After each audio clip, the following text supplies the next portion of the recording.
In football, this is an exaggeration. This isn't theory. This has already happened, and it continues happening. Today, you're going to understand how modern football reached a point where clubs pay players not to play, not because of injury, not because of punishment, not because of serious disciplinary issues, but simply because the club decided they no longer wanted that player on the pitch, even with a valid contract and guaranteed wages. This story doesn't begin with a specific player. It begins with a silent shift in world football. For decades, football was simple. If a player performed, they played. If they didn't perform, they were sold, loaned out, or released. Wages were directly linked to performance and presence on the field. But gradually, this logic faded away. With the explosion of money in football, especially from the 2000s onwards, contracts became longer, more complex, and more rigid. Clubs started offering 4, 5, even 6-year deals to secure talent and beat competitors in the market. Salaries became fully guaranteed, regardless of what happened on the pitch. And agents gained enormous power in negotiations. What seemed like security for the player turned into a trap for many clubs. Because football is unpredictable. An athlete can drop in form, change their tactical profile, fail to adapt to the manager, or simply lose their place to someone younger. But the contract remains there untouched month after month. And then arises the strangest situation in modern football. The club no longer wants to use the player, but also can't get rid of them. They can't terminate without paying a massive penalty. They can't sell because nobody wants to take on that salary. They can't loan because the player won't accept reduced earnings. The result is simple and absurd at the same time. The player stays in the squad, training separately on the bench, out plans, and receiving every penny, month after month, year after year. In many cases, the player isn't even included in match squads. They train at different times, don't travel with a group, don't participate in decisions. But on the agreed date, the salary lands normally in their account. And here's what's important to understand. In most of these situations, the player isn't doing anything illegal. They're simply fulfilling the contract that the club itself signed. From a legal standpoint, the athlete is right. From a sporting standpoint, the club is trapped. And from a supporter's standpoint, everything seems like an enormous absurdity. These cases multiplied mainly in big clubs, where the pressure for immediate results is enormous. A new manager arrives, changes the system, doesn't like certain players, and simply discards them. But discarding in modern football isn't simple. It's not enough to want it. You need to negotiate. And negotiating costs money. There are situations where the club prefers to pay millions for a player not to play rather than use them on the pitch. Because putting the athlete on the field can generate even more rejection from supporters, a drop in collective performance, or internal conflicts. In some cases, the board understands it's better to hide the problem than confront it. This creates a strange paradox. Highly paid players who aren't part of the sporting project, but are part of the wage bill. And the bigger the club, the greater the chance of this happening, because the number of failed signings is also greater. Over time, some players enter professional limbo.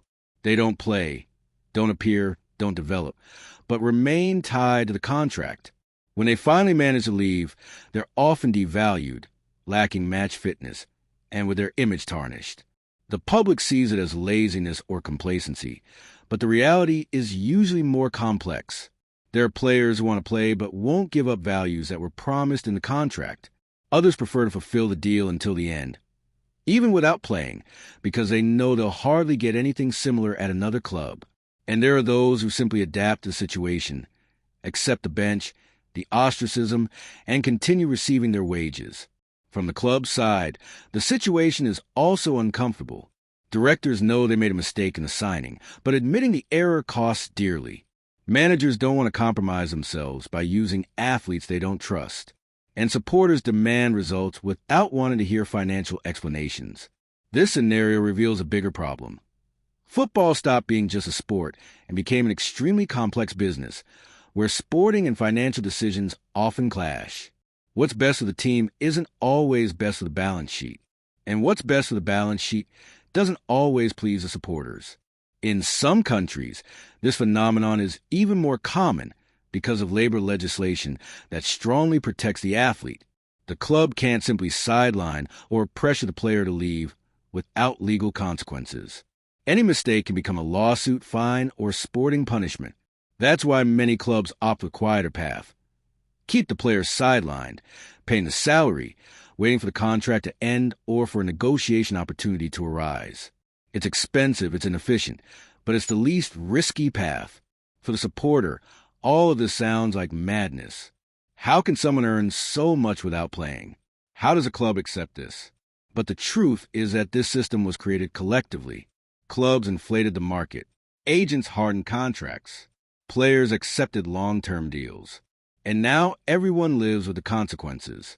Modern football created an environment where risk is shared, but the loss almost always stays with the club.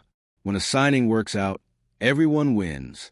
When it goes wrong, the salary continues being paid. And perhaps the most important question isn't whether this is fair or unfair, but whether this model is sustainable.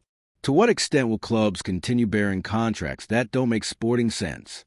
How long will football accept paying for players who don't step onto the pitch? Some leagues are already discussing changes, like more flexible contracts, performance triggers, and variable salaries. Others prefer to keep everything as it is, fearing legal conflicts.